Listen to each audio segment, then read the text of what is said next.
शिव ऋषि का आत्मदर्शन। 7 दिन बोलने बीतने पर भी हार की चोरी का भेद खुला नहीं।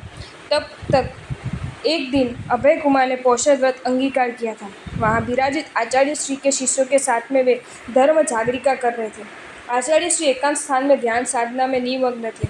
आचार्य श्री की सेवा विश्रामणा के लिए शिव ऋषि नाम का शिष्य रात्रि के प्रथम प्रहर में गुरुदेव के पास आया। गुरुदेव के गले में दिव्य हार देखकर सहसा उसके मुख से निसिंह के स्थान पर भयम शब्द निकल गया। मुनि के मुख से निकले भयम शब्द को सुनकर अभय कुमार चौंक उठे। उन्होंने मुनि को पूछा कि अपने संसार का त्याग करके संयम स्वीकार कर लिया, फिर भय किस बात का है? शिव ऋषि ने कहा, मंत्रीश्वर, संयमी को किसी भी प्रकार का भय नहीं होता है, परंतु आज मुझे मेरे गृहस्थ जीवन की एक घटना याद आ गई और मेरे मुख से सहसा भयम शब्द निकल गया। अभय कुमार ने विनम्र भाव से पूछा कि महात्मन, वह घटना कौन सी थी? कृपया सविस्तार कहिए। अपनी कहानी सुनाते हुए शिव ऋषि बोले, मंत्रीश्वर, उज्जैनी नगरी में 2 भाई रहते थे। एक का नाम शिव और दूसरे का नाम दत्त था। दोनों दरिद्रता से दुखी एवं त्रस्त थे। धन कमाने के लिए दोनों भाई सौराष्ट्र देश में गए। अनेक प्रकार के किराने का व्यापार करके दोनों ने मिलकर बहुत धन उपार्जन किया। पर्याप्त मात्रा में धन कमाने के बाद दोनों को घर लौटने की इच्छा हुई। धन के बदले में कीमती जेवर खरीदकर दोनों उज्जैनी की ओर चले। रास्ते में चलते चलते दोनों को एक दूसरे की हत्या करने का विचार आया। भ्रातृ हत्या करके अकेले संपत्ति का मालिक बनने का ख्वाब देखते हुए दोनों नगरी के समीप पहुंचे। वहां उन्होंने एक सरोवर देखा और शिव के विचार में परिवर्तन आया। उसके मन में सदविचार आया कि ये अर्थ ही अनर्थ की खान है।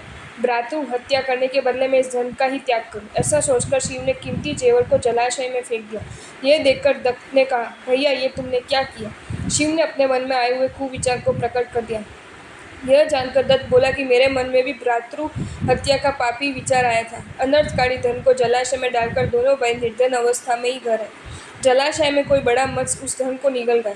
कोई मछुए की जाल में वह मत्स्य फंस गया। मछुआ उसे पकड़कर बेचने के लिए बाजार में आया। उस दिन शिव और दत्त की बहन बाजार में गई थी। वह उसी मत्स्य को खरीद कर ले आई। भोजन बनाने के लिए उसने मत्स्य का उदर काटा तो उसमें से कीमती जेवर निकले। लोभवश वह जेवर छिपाने लगी। माँ ने देखा कि बेटी कुछ छुपा रही है। उसने बेटी को पूछा कि क्या मत्स्य के उदर से कुछ निकला है? तुम क्या छुपा रही हो? इतना कहती हुई माँ पुत्री के पास में आ गई। तब माँ बेटी के बीच लड़ाई हो गई। बेटी ने माँ को एक धक्का लगाया। माँ गिर गई। उसका सिर फूट गया। उसका प्राण पंखेरु उड़ गया। शिव और दोनों भाई ऐसा अनर्थ देखकर सिहर उठे। दोनों भाई संसार से विरक्त हो गए। संसार का त्याग करके दोनों ने जैन दीक्षा अंगीकार कर ली। हे मंत्रीश्वर, गृहस्थावस्था में भय का अनुभव किया था, वह याद आने से यहाँ निसिंह के स्थान पे मुख से सहसा भयम शब्द निकल गया।